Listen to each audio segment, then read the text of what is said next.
Assalamualaikum warahmatullahi wabarakatuh. Sini saya ingin ngebahas sugeng enjang, sugeng siang, sugeng dalu, sugeng sore, selamat pagi, selamat malam. Ini saya buat khusus untuk Mas Mustaqim dan juga tamu saya Gus Adnan sebagai review dari laporan konvergen pencegahan stunting ini. Kenapa yang perlu saya sampaikan ya? Kenapa ini perlu saya review? Karena ada keterkaitannya dengan perlu pencermatan lebih keterkaitan dengan tabel 4 tingkat konvergensi desa yang diterima yang seharusnya. Kalau di beberapa itu yang di laporan EDM itu yang diterima berapa, yang seharusnya berapa. Untuk anak 0 sampai 23 bulan kan masih kosong, tapi ada tingkat konvergensi langsung 43%, 0,27% atau berapa ya ini ya misalkan ya. Sekarang kita ngebahas sebenarnya indikator. Ini jumlah indikator, ini ada tingkat konvergensi. Ini yang perlu kita pahami, jumlah indikator dan tingkat konvergensi. Kalau kita merujuk kepada scorecard untuk jumlah indikator itu ada berapa? Ini scorecard, kita lihat. Untuk scorecard ibu hamil, jumlah indikator itu ada 8. 1, 2, 3, 4, 5, 6, 7, 8. Tetapi di khusus kunjungan rumah itu mengalami derivation atau turunan dari kunjungan rumah itu. Apa turunannya? Bisa kita lihat di sini. Jika ada Ibu Kek dan jika ada Bumil Resti, maka akan ada kunjungan. Itu ya. Ini kunjungan Bumil Kek, ada kunjungan Bumil Resti. Ini saya analisa dari berdasarkan data yang ada. Mohon maaf, saya mencermati dari data yang ada. Jika tidak ada Bumil Kek, otomatis kunjungan tidak ada. Jika tidak ada Bumil Resti, otomatis kunjungan tidak ada. Logikanya kan ke sana. Ini ya. Jadi tidak mesti indikator itu harus terpenuhi ya.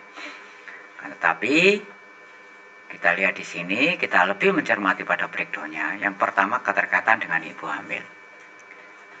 Sebenarnya apa sih keterkaitan indikator itu? Indikator itu adalah, kalau ngapunten mohon maaf kalau saya salah mendefinisikan, adalah hak layanan ya yang dimiliki atau yang seharusnya didapat oleh ibu hamil.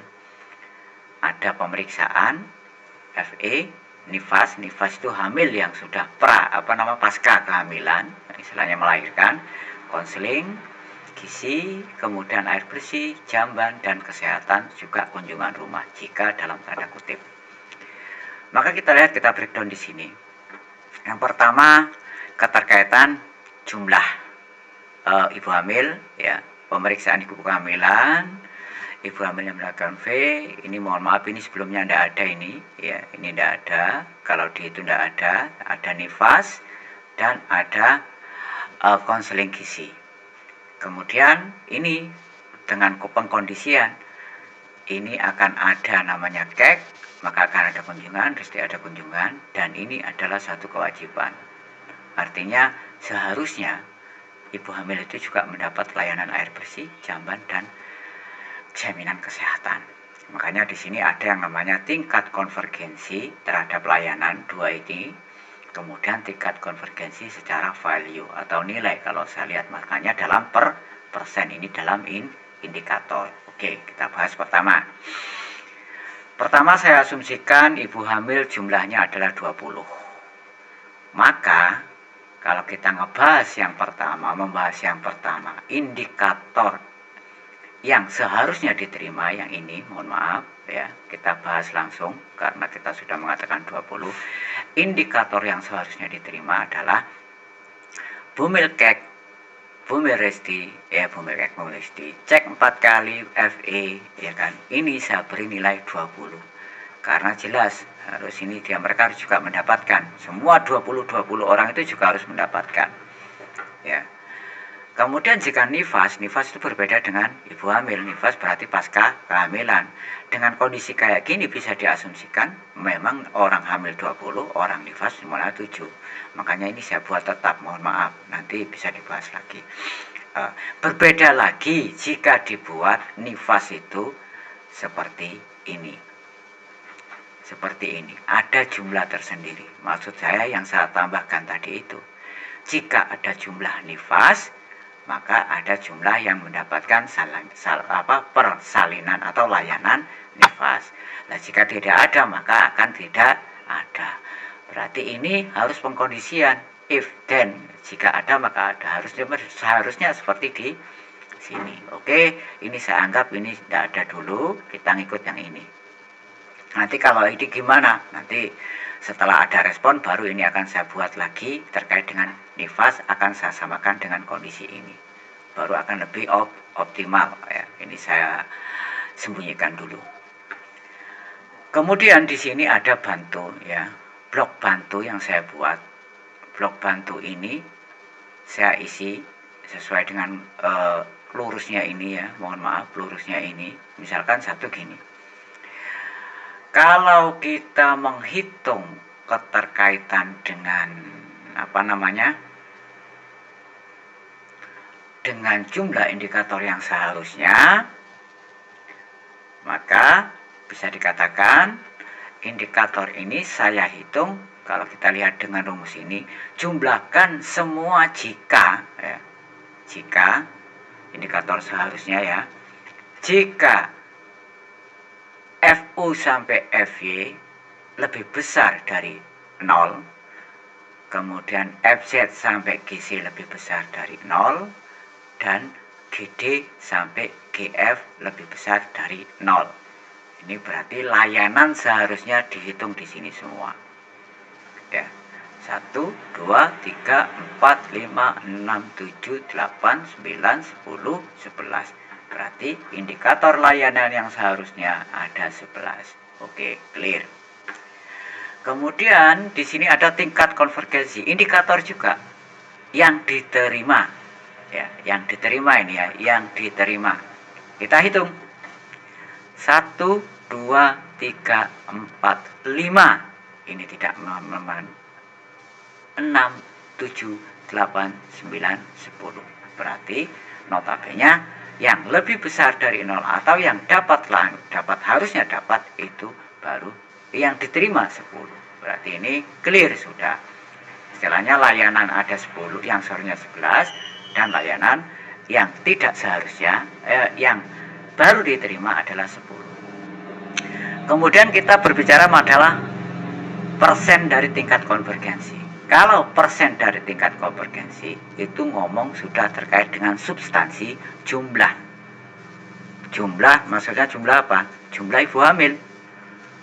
Jumlah ibu hamil yang mendapat layanan ya dibagi jumlah ibu hamil yang seharusnya dapat layanan dikalikan 100%. Artinya kan gitu. Kalau masuk ke persen. Sini saya buat ya. Di sini saya buat misalkan ini ada jumlah ibu hamil yang persen diterima. Ini saya bagi ya. Kemudian di sini persen seharusnya. Oke. Ini persen diterima. Ini saya blok lagi. Kalau persen yang diterima ya. Coba kita lihat. Oh, ini mohon maaf. Ini persen seharusnya diterima. Dan ini persen diterima. Kalau seharusnya diterima ya dengan posisi ini, maka ini akan mengacu kepada istilahnya kesesuaian dengan jumlah ibu hamil.